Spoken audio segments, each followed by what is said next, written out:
Yuk jauh-jauh yuk. Terima kasih. Assalamualaikum warahmatullahi wabarakatuh.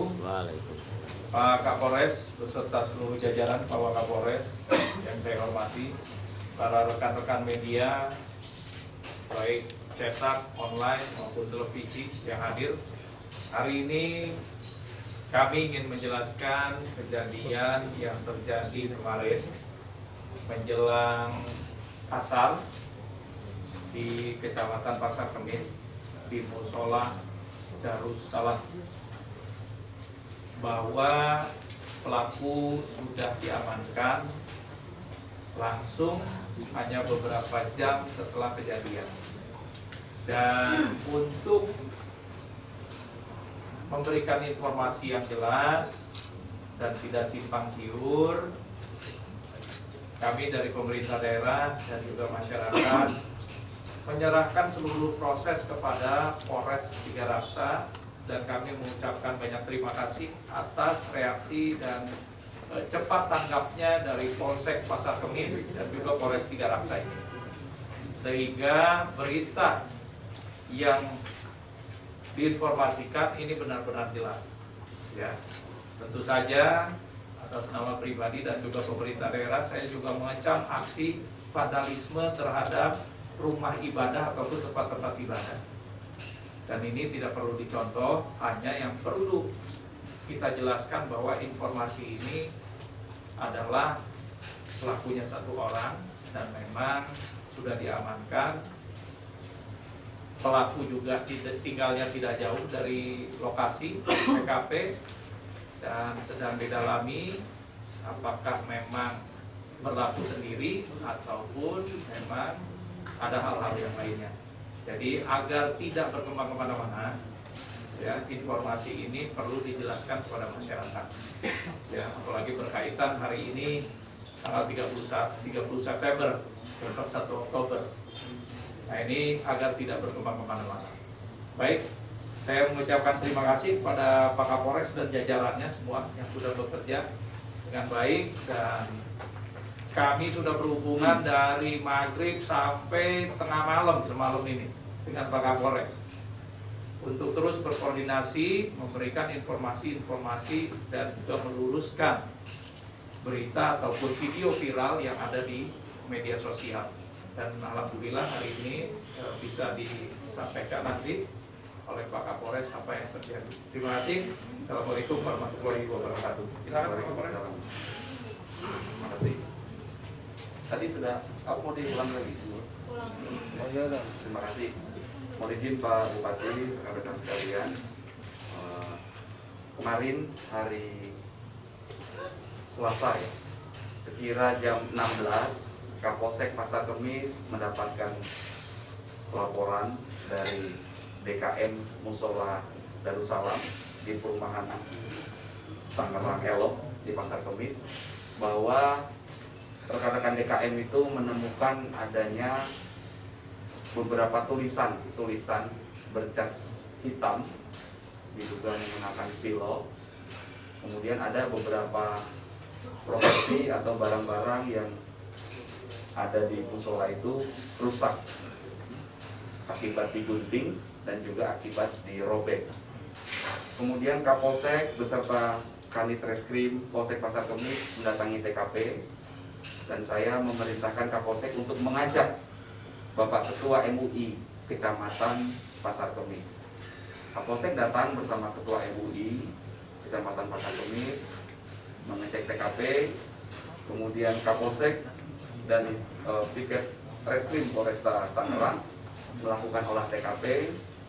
Setelah olah TKP selesai, kami meminta Kapolsek untuk segera membersihkan lokasi atau musola Darussalam ini karena akan digunakan untuk sholat maghrib. Dan alhamdulillah saat itu juga langsung bisa dipergunakan untuk sholat maghrib. Dalam sholat maghrib, Bapak Ketua MUI Kecamatan Pasar Kemis dan Kapolsek Pasar Kemis masing-masing memberikan tausiah dan memberikan pesan-pesan Kamtibmas bahwa temuan ini sedang didalami dan dilakukan penyelidikan oleh pihak kepolisian, dan masyarakat diminta untuk tidak bereaksi dan tidak melakukan hal-hal yang dapat memperkeruh situasi. Setelah melakukan penyelidikan di lapangan dan mengumpulkan barang bukti serta saksi-saksi, keterangan saksi-saksi, akhirnya sekira jam 18.30 tepatnya ya. Jadi 2 jam setengah setelah kita menerima laporan, itu kita langsung mengamankan tersangka S ini usianya 18 tahun yang tidak jauh tinggalnya dari TKP pertama yaitu musola. Setelah diamankan, akhirnya kita lakukan interogasi dan berdasarkan keterangan saksi-saksi yang melihat bahwa dia keluar sekira jam 13.30-an keluar dari musola pertama, itu klop ya faktanya bahwa dia adalah orang yang melakukan perbuatan coret-coret, membuat berbagai tulisan, kemudian merobek beberapa buku di situ yaitu Al-Quran, kemudian juga menggunting sejadah. Setelah menggunting sejadah, membuat tulisan, tersangka juga memotong kabel mic yang ada di musola pertama. Kemudian dia keluar dari TKP pertama, dia melanjutkan aksinya ke musola yang kedua yang berjarak kurang lebih 400 meter dari musola pertama. Namun musola kedua ini sekarang sudah dijadikan masjid kalau nggak salah. Itu juga digunting kabelnya, peralatan sound systemnya. Sampai dengan saat ini tersangka masih kita periksa, masih kita kembangkan karena keterangan dari tersangka ini juga berubah-ubah. Terhadap tersangka ini kami jerat pasal 156 Kitab Undang-Undang Hukum Pidana karena dia diduga melakukan perbuatan yang dapat menimbulkan permusuhan ya, ataupun penodaan terhadap agama sehingga dapat menimbulkan perasaan permusuhan, kebencian ataupun penghinaan terhadap suatu golongan atau beberapa golongan. Saat ini masih kita lakukan pemeriksaan. Kemudian pada kesempatan yang baik ini kami izin berpesan kepada masyarakat karena video lokasi kejadian yang dibuat oleh rekan-rekan DKM itu sudah viral ya.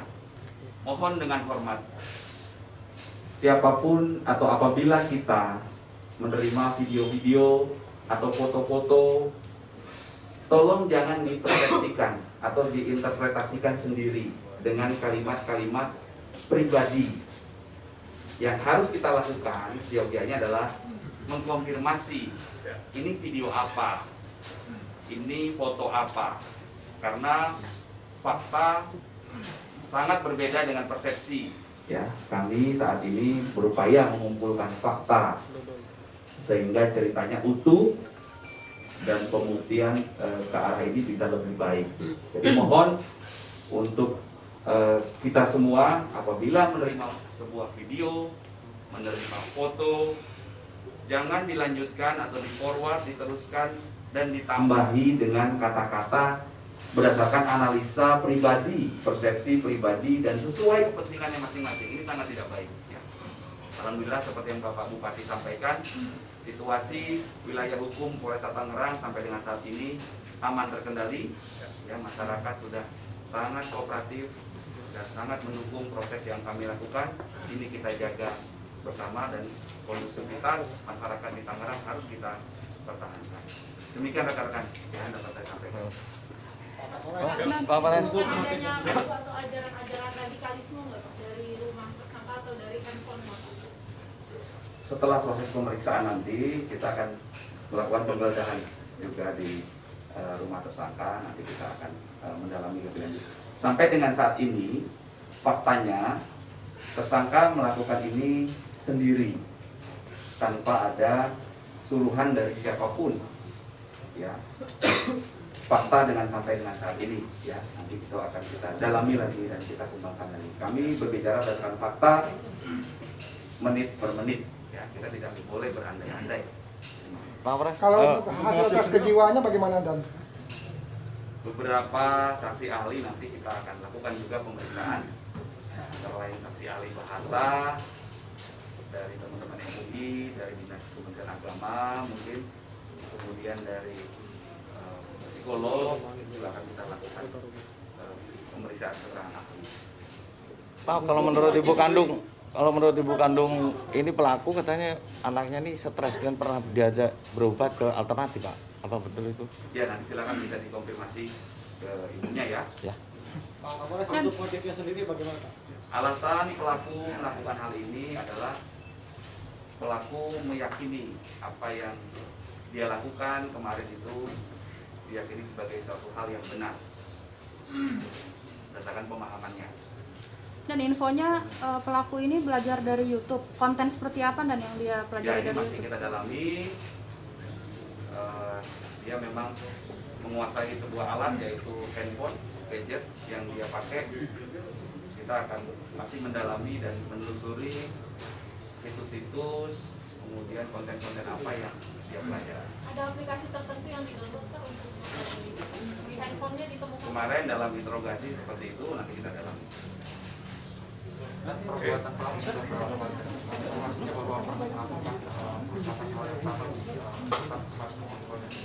Tidak pernah. Ini baru kali ini.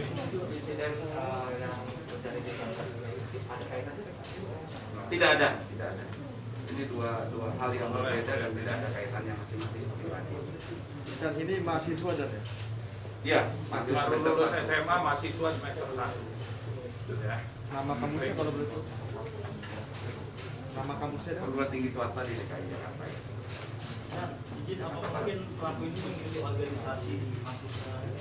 Masih kita dalami sampai dengan saat ini belum ada. Baik, cukup. Buat masyarakat boleh waspada dan lebih baik kita tingkatkan lagi sistem keamanan lingkungan atau Siskamling, terutama untuk tingkat RT RW. Ya. Apabila ditemukan hal-hal mengenai kegiatan-kegiatan masyarakat yang mencurigakan dan lain sebagainya, segera laporkan kepada aparat hukum setempat agar bisa ditindaklanjuti. Jangan main hakim sendiri dan juga apalagi berasumsi sendiri, ya. Semoga kejadian-kejadian ini membuka dan memberikan pengalaman kepada kita, membuka wawasan kita semua bahwa banyak pembinaan kepada pemuda yang harus kita lakukan. Bukan saja akademiknya, tapi juga kepada mentalnya. Nah, ini yang perlu disampaikan. Jadi sekali lagi terima kasih kepada Pak Kapolres beserta jajaran dalam waktu yang singkat sudah bisa mengungkap kejadian-kejadian di hal seperti ini di Kabupaten Batang. Baik, terima kasih. Assalamualaikum warahmatullahi wabarakatuh.